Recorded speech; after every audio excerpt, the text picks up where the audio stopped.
L'image du secteur à l'issue de la crise Covid a progressé.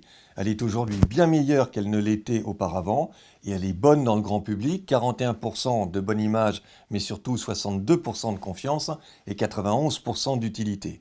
Et puis chez les autres professionnels de santé, les MG, les médecins hospitaliers, les pharmaciens, les indicateurs sont également à la hausse mais ils sont extrêmement élevés. Là on est souvent entre 90 et 98% de niveau d'approbation.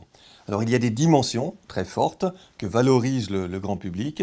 L'idée notamment que le secteur est indispensable au bon fonctionnement du système de santé, qu'il contribue à l'amélioration de la qualité de la vie et de l'espérance de vie. Il y en a, il faut les avoir à l'esprit, qui sont moins bons aussi. La patient centricity, la question des pénuries, la question de l'accessibilité au plus grand nombre constituent encore des freins. Mais globalement, la crise a profité au secteur naturellement parce que la découverte et la production et la commercialisation du vaccin ont beaucoup marqué nos concitoyens. En un mot, les professionnels de santé sont extrêmement positifs, les élus qui ne l'étaient pas il y a un an le sont aujourd'hui, et le grand public a également beaucoup amélioré ses jugements à l'égard du secteur.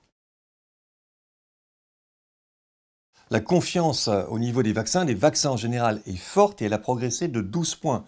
On est à 80% de confiance à l'égard des vaccins.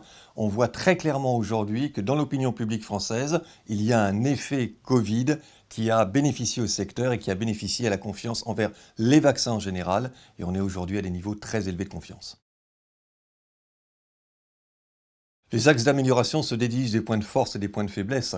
Donc pour améliorer encore l'image, je crois qu'il faut beaucoup travailler sur la patient centricity, bien montrer aux Français que le patient est au cœur des préoccupations de l'industrie. C'est ça le point majeur.